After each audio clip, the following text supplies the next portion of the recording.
मेरे साथ चनपटिया के विधायक, कांग्रेस विधायक हैं अभिषेक रंजन जी। हम इनसे सीधी बात करेंगे। जो है ये औपचारिक प्रक्रिया नहीं होती है किसी भी स्टेट की, किसी भी देश के लिए। जो बजट है वो देश के लोगों के लिए, प्रदेश के लोगों के लिए दिशाएं, प्राथमिकताएं और क्या कहते हैं उसको, आशाओं का प्रतीक होता है। तो इस लिहाज से अगर बिहार के लिए देखा जाए तो इस बजट में हमें कुछ खास नहीं लगा, सिर्फ कागज का पुलिंदा था। और जिसके जो सरकार है उस पुलिंदे के सहायता से मुंगेरी लाल के हसीन से अपने बिहार को दिखाने का प्रयास करी है। एक तरीके से देखा जाए तो हॉस्पिटल्स को अपग्रेड करने की बात सरकार कर रही है, पर उन्हीं हॉस्पिटल्स में डॉक्टर्स अवेलेबल नहीं हो रहे हैं। लगातार बेतिया GMCH में आपको वीडियो आया हुआ था कि एक लाश को स्ट्रेचर के बिना स्ट्रेचर के सीढ़ियों पे घसीटते हुए ले जा रही है। अगर डॉक्टर्स के अभाव में पेशेंट अगर उसका डेथ हो जाता है तो जो जूनियर डॉक्टर्स हैं उसके साथ मारपीट की घटना आती है। एजुकेशन सिस्टम के बारे में ये लोग बोल रहे हैं कि डिग्री कॉलेज और इंजीनियरिंग कॉलेज प्रखंड स्तर पर खोलने का काम करेंगे, पर आज हालात ये है कि जो हायर सेकेंडरी स्कूल जितने भी खोले गए हैं उन मिडिल स्कूल में हायर सेकेंडरी स्कूल संचालित हो रहा है। रजिस्ट्रेशन 700 स्टूडेंट्स के होने के बाद भी एक म्यूजिकल टीचर के भरोसे हायर सेकेंडरी स्कूल चलाया जा रहा है।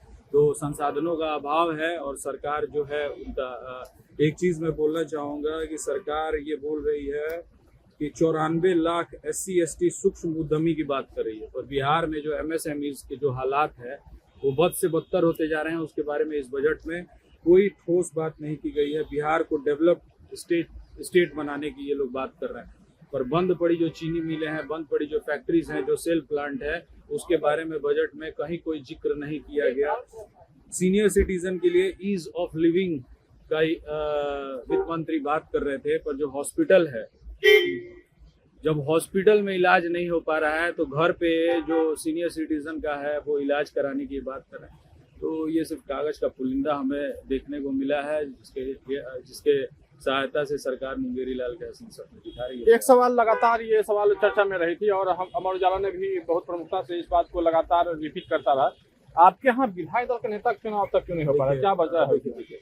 विधायक दल का, कांग्रेस का विधायक दल का नेता कौन होगा, उससे बड़ी समस्या है हमारे पास है। समस्या ये है कि जिस प्रकार सवाल है ना, सवाल आखिर उसका जवाब क्यों नहीं आ रहा? क्या कांग्रेस को रिप्रेजेंट सदन में नहीं किया जा रहा है? पार्टी ही करवा रही है। मनोहर जी हमारे सीनियर लीडर हैं, वो ऑफिशियली पार्टी को रिप्रेजेंट कर रहा है सदन में। मुद्दा ये है कि जो सुशासन का जो दम्भ सरकार भरती है, आज पटना में एक छात्रा के साथ जिस तरह से गुनाह हुआ और उसकी लीपापोती करने में सारा सिस्टम लगा हुआ था, और जो सरकार ये सुशासन का वादा करती है, मैं आपको अपने क्षेत्र का वाकया बताने का प्रयास कर रहा हूँ कि मेरे क्षेत्र में कुमारबाग एक पुलिस स्टेशन आता है और लखौरा पंचायत के तुरहट टोली से 5 लड़कियां कल शाम से गायब है, और ये ह्यूमन ट्रैफिकिंग का मामला है।